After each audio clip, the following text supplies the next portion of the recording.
À la source de la Malaise, nous avons un bosquet derrière ces pommiers dans lequel il y aura le centre de la ville. Ah, c'était très très dur.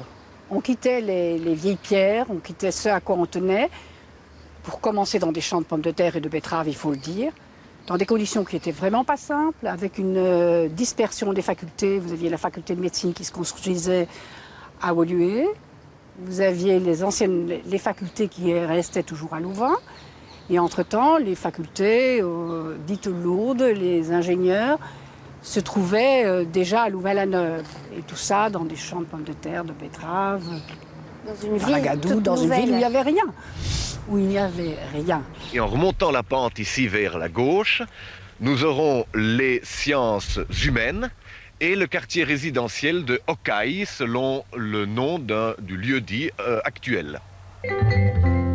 Pour concevoir Louvain-la-Neuve, des architectes, des urbanistes, des ingénieurs, des économistes, des juristes, des sociologues, des psychologues, des informaticiens, des spécialistes du trafic travaillent ensemble avec la volonté d'en faire, entre les disciplines, les nationalités et les générations, un lieu de rencontre et de confrontation.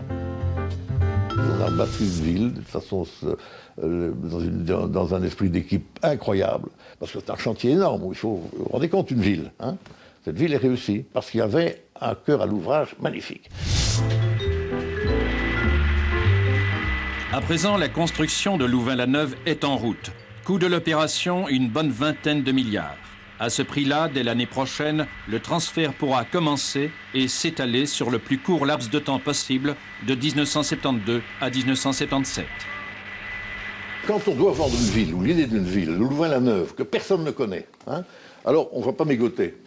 Et alors on a fait ce sac, voilà. Un sac qui était fait pour les autostoppistes depuis Bruxelles, et pour les convaincre d'aller à Louvain-la-Neuve, de le visiter, donc c'était un geste d'espoir aussi. Et on ne mégotait pas dans l'histoire, puisque nous disions la ville la plus souriante de Wallonie, je mettais les Wallons de mon côté, et la ville la plus intelligente d'Europe, avec quand même un point d'interrogation.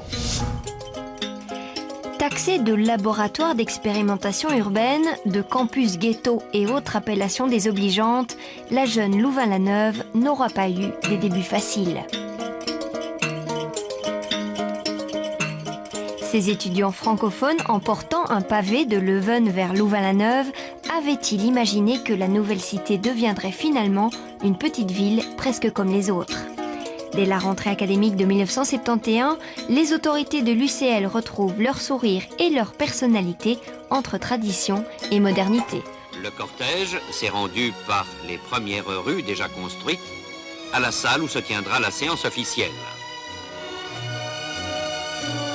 Dans l'ensemble, je crois qu'il faut considérer toute l'opération comme un gain pour la société belge dans son ensemble. On peut quand même mentionner que, par exemple, dans ma discipline en sciences économiques, au cours des 15 dernières années, il y a eu 3 prix Francky à Louvain-la-Neuve. Le prix Francky, qui était le Nobel belge, comme on dit. Donc, manifestement, l'activité scientifique y est toujours excellente et reste dans les traditions. Et de l'autre côté, à la KU Leuven également. Aujourd'hui, entre deux universités catholiques, il y a une coopération exemplaire.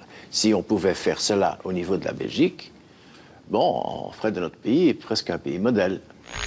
L'Université catholique de Louvain n'est pas morte dans l'ambulance malgré le coût du transfert. Il faut dire que l'endettement de l'État n'était pas ce qu'il est devenu par après. Mais l'affaire de Louvain a laissé des traces.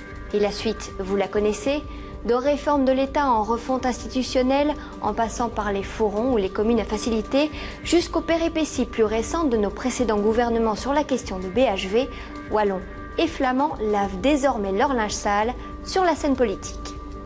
Le Wallenbuiten, c'est la fin d'une certaine Belgique ? Moi, je ne crois pas. Je ne crois pas du tout. Pourtant, on le cite toujours comme événement point de départ vers le fédéralisme, vers les tensions qu'on connaît aujourd'hui. D'une certaine Belgique de grand-papa, oui, tout à fait. Tout à fait. C'est le départ et ça a engendré les événements d'aujourd'hui. Tout à fait. Vous savez, c'est pas parce qu'on se sépare qu'on puisse plus par après coopérer et se retrouver. Moi, je ne suis pas d'avis que ce qu'on fait soi-même, on le fait nécessairement mieux. Mais ce qu'on décide soi-même de faire ensemble, cela, on le fait mieux. C'est-à-dire la philosophie sur laquelle est construite l'Europe. Et donc, dans une Belgique très communautarisée comme aujourd'hui, la coopération est évidemment la réponse aux excès des tendances autonomistes, ça c'est clair. Moi, j'ai peur que cette Flandre se ferme sur elle-même et qu'elle veut en finir avec la Belgique, que la Flandre croit dans une homogénéité qui n'a jamais existé, mais qui est un mythe. Est-ce qu'avec Louvain, vous n'avez pas l'impression d'avoir contribué à en arriver là? Peut-être. On pouvait rester à l'écart. Et si on l'avait fait, le mouvement serait purement nationaliste.